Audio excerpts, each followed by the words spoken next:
Which industry is barely holding together and would collapse instantly if people understood how it really works?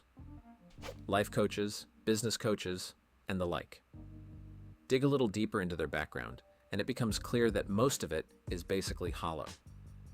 Most of them simply don't have any real experience to be teaching anyone anything, but they happily take money for their advice. Take a woman I know. She used to work in HR at our company. An unpleasant lady, loved to gossip, and she wasn't much good at the job either. And now she's suddenly become an executive coach, even though she's never coached anyone in her life. She tried to add me on LinkedIn. Thanks, but no thanks. And the popular famous coaches are a whole other story. It's even worse there. My ex is a perfect example. She left the corporate world, decided to work for herself, registered an LLC, and started calling herself an entrepreneur. Over the 2 or 3 years, she couldn't get the results she wanted. She changed direction several times, searched for herself, tried to find a niche, and now she sells herself as an expert coach and claims she helps other women succeed at the very thing she gave up on because she couldn't pull it off herself. And apparently it actually works. The influencer industry. Half of them are just people pretending to like the stuff they got sent for free. Well, this has already happened. NFTs, remember? You know, NFTs? At my last job, I made a presentation about the NFT market and flat out called it a scam and a solution to a non-existent problem. Our CTO, though, was a big NFT fan. I sent out the presentation and was waiting for a meeting with management a couple of weeks later to discuss it all. And then the NFT market just crashed overnight. In a way, it even spared me an extra meeting. Health insurance. A significant part of the cost of treatment comes from the bureaucracy and paperwork done for the insurance companies. If people massively dropped their insurance, medical prices could drop noticeably. The youth travel sports industry. Over $3,000 a year so a 9-year-old can play ball. Sorry, but your kid is not going to get a Division I athletic scholarship just because he played on a U10 travel baseball team. Artificial intelligence. These days, it's marketed as the universal solution to every problem. When it becomes clear that it isn't, we could get a crisis on the scale of 2008. The Church of Scientology. Leah Remini left it after spending about $1 million to reach a high OT level, operating Thetan. And there they gave her a top-secret reveal with a sealed case and all the theatrics, and told her about some guy named Xenu. Meanwhile, ordinary Scientologists don't even suspect that they're spending tons of time, money, and effort for a story about a fictional alien ruler. Bitcoin. It's all held up by how much the next person is willing to pay for it. Essentially, there's nothing behind it. Edit. What surprises me most is that people have already realized NFTs are hollow, yet still don't grasp that digital currency is the same kind of scam. It's no coincidence that the big crypto holders are actively dumping their reserves right now. The diamond industry. There are already diamonds grown entirely in a lab, but some people will argue to the bitter end that they're worse than natural ones. A sparkle is a sparkle. I'd choose lab-grown without a second thought. This whole nonsense of an entry-level position that requires 3 to 5 years of experience. Companies complain about a shortage of specialists, but at the same time, they don't want to train anyone themselves. People talk about this a lot. It ends up being a vicious circle. No one can gain experience because no one gives it to them. And then companies are surprised why the pool of candidates is so small. Training used to be a standard part of the job, but now many have just shifted those costs onto the applicants. Private equity. The idea sounds good. A successful financial company invests in a smaller business, helps it grow, and then the profit comes back to the investor. But in practice, they come in and cut everything they possibly can: staff, bonuses, and any expenses. The business doesn't get better, its costs just go down. And that leads to a drop in quality and the loss of good people. The money is siphoned out instead of being reinvested, and after that, it's just tracking metrics on weekly calls. In the end, the business degrades, employees are unhappy, customers are too, and eventually it just gets sold off. I've run into this more than once, and never once have I seen it get better afterward. Not for employees, not for customers. The real question is, which industry isn't like that? We live in a pretty absurd reality, and the moment you start looking into things, it all starts falling apart before your eyes. Greeting cards. Why the hell did they start costing $8? And why are we even still sending them? Chiropractic. At best, it's something like mediocre physical therapy. At worst, you can get a serious injury, up to paralysis or death.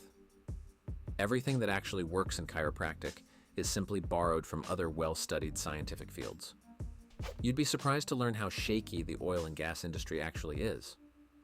Advertising, which is essentially what keeps the internet afloat. Companies think it makes sense to pay to force people to watch ads interrupting the very content they came for. I don't know about you, but personally, having to wait before a video starts only kills any desire to buy anything from the company that's making me sit and wait. The pre-sale of card games like Pokemon or Magic. The Gathering. If scalpers make it so kids can't afford these products, then you lose the next generation of players, and interest in games like this often fades with age anyway. Plus, the scalpers themselves are on thin ice. One bad release, and they can lose big. Edit. I wasn't saying card games themselves will disappear. I'm talking specifically about the inflated scalper market, the state of Utah. If the Mormon Church disappeared, there'd be very little left of the state's entire system. The whole power structure is tied to it one way or another, even though that's denied. Even the media is largely under its influence. We're talking billions of dollars. Life coaches. I'm not even sure you can call it a real industry, but I'm giving my vote to them. Every life coach I've come across is a person with a completely chaotic life.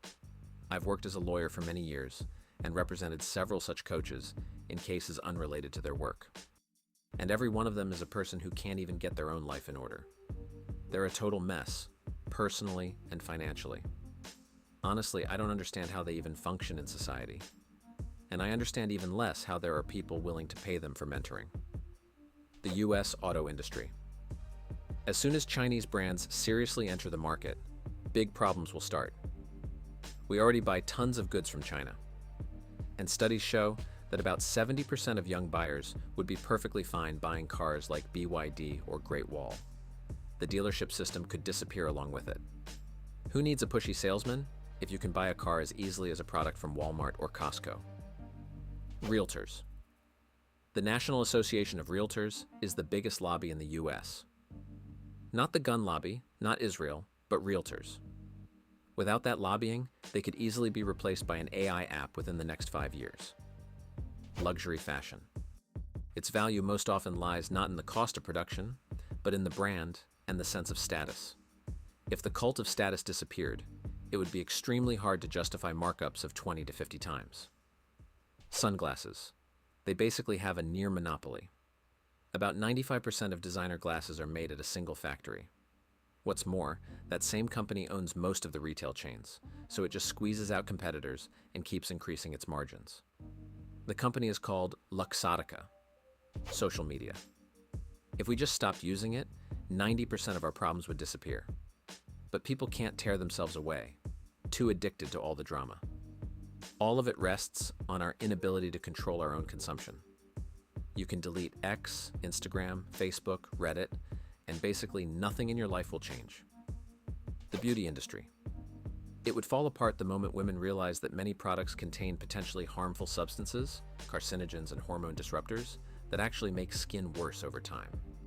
By damaging the skin's protective barrier, you trigger oxidative stress and accelerate aging.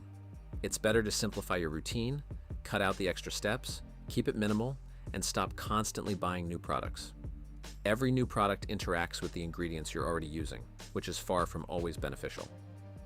Esports. Unless it's CSGO or LOL, the audience is dropping fast. How are advertisers going to justify investing millions if a game averages 50,000 viewers or fewer? Yeah, I'm talking about you, Valorant. Rocket League is a good example. Low tournament costs, short matches, small rosters, no violence, which means a broader audience. Plus, the game is easy for newcomers to understand, and it's available not just on PC but on consoles too. Overall, most other esports projects look more like a way for companies to write off losses. Just remember what happened with Marvel Rivals. The funeral industry is probably one of the most cynical ways to make money. It preys on people at their most vulnerable. My father-in-law paid $27,000. $27,000 for a casket with velvet lining and gold trim for my mother-in-law.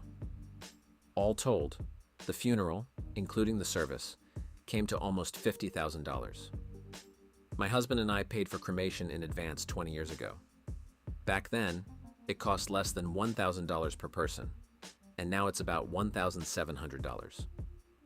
The obsessive, unhealthy fixation on kids' sports and competition is just absurd. Many kids effectively lose a large part of their childhood, so their parents can feel better and have an outlet to vent their emotions on someone after work. If a kid genuinely enjoys that intense, narrowly focused lifestyle, okay, that's understandable. Giving it your all in the game, making friends, building confidence, eventually getting a scholarship. All of that is great, but sports are far from the only way to achieve it. I was a serious athlete in school myself, broke a couple of records, and was the MVP of the track team my senior year. It mattered so much to me that when I became a parent, I was sure my kids would follow in my footsteps and become great athletes. My wife was also an MVP in college lacrosse. Winning is addictive, but it turned out my 10-year-old son isn't especially interested in sports and doesn't care to play on a team. Only last year did he want to try flag football with his friends. We signed him up right away. We've never pushed him. We'll see if he wants to keep going without any pressure. Forcing this system on kids and letting it take up a large part of their lives at the expense of other activities and skills is just insane. Go by your child's interests. They should have the right to choose. If they don't want it, don't force it. Find what they're genuinely interested in and develop that. A significant part of the financial system is built on theoretical assets, and in many ways resembles gambling. Hence the constant cycles of booms and busts in the capitalist economy. Casinos, purely because people poorly understand statistics and how the casino system itself is set up. People tend to latch onto individual success stories and ignore the fact that 99% end up in the red. Most private music schools, at least in the UK, many of them run on a pretty simple scheme. They charge about £40 for a half-hour lesson, of which the teacher gets around 10. And often these teachers are students themselves, still learning, rather than experienced musicians. Music education is an important thing, but if you're going to invest in it, do it wisely. Look for private teachers. Not necessarily the ones waving a conservatory diploma, but the ones who actually play, perform, record, and work with different artists. The ones whose instrument case has airport stickers and broken zippers. They're often cheaper, and the child learns from someone who truly lives it, rather than just reciting theory. Thanks so much for watching. In the comments under the video, write which industry is barely holding together and would collapse instantly if people understood how it really works. And don't forget to check out our other videos. Big hug. See you tomorrow. Bye.